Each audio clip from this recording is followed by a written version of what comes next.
maxkamadda darajada koowaad ee degmada Burtile ee gobolka Nugaal ayaa maanta fadhi ay yeelatay waxay xukun dil ah ku xukuntay Sahal Xasan Maxamed oo dhawaan degmada Burtile ku dilay Allah u naxariistay Bishaar Jaamac Faarax waxaana xukunka maxkamadda goobjoog ahaa gudoomiyaha maxkamadda darajada koowaad ee degmada Burtile garsoorayaasha kaaliyaasha maxkamadda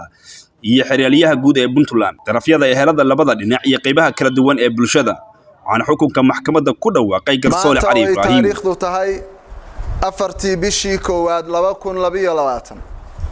maxkamadda darajada koowaad degmada Burtile gobolka Nugaal waxay u fariisatay oo dhageysatay kiis ciqaab ah xukunna ka soo saartay kiiskan waxa dhibane ka ah marxuum Bishaar Jaamac Faarax iyo eheladiisa waxa eedeysane ka ah Sahal Xasan Maxamed 56 sano jir ah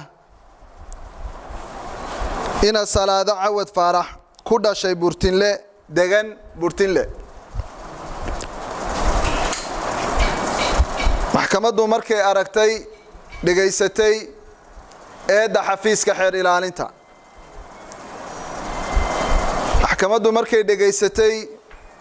jawaabta eedeysanaha maxkamaddu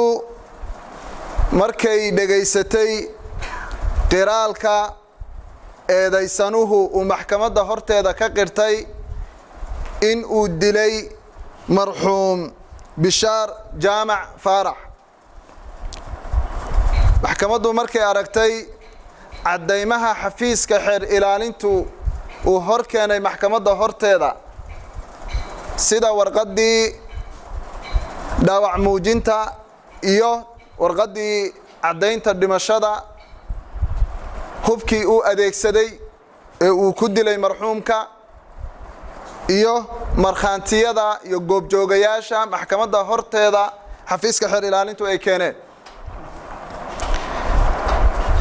cadeeyay kuwaas oo maxkamadda horteeda ka cadeeyay in eedeysane Sahal uu dilay marxuum Bishaar Jaamac Faarax maxkamaddu markay dhageysatay gabagabada xafiiska xeer ilaalinta oo maxkamadda ka codsaday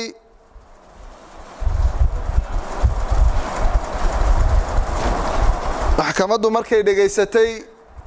codsiga eedeysanaha Sahal Xasan Maxamed maxkamaddu markay dhageysatay dhammaan darafyada dhibanayaasha iyo eedeysanayaasha darafyadooda waxa maxkamadda u cadaaday in dambi dhacay eedeysane Sahal Xasan Maxamed uu yahay kii dambiga galay maxkamaddu iyadoo xukunkeeda ku saleynaysa shariicada islaamka iyo qawaaniinta waafaqsan ee u degan dalka maxkamaddu waxay ku xukumtay Sahal Xasan Maxamed 56 sano jir ah ina Salaado Cawad Faarax waxay maxkamaddu ku xukumtay dil toogasho ah oo ah qisaasta marxuum Bishaar Jaamac Faarax saas bayna jalsada ku xiran tahay السلام عليكم ورحمة الله وبركاته آذن حسن آذن Universal TV Burtile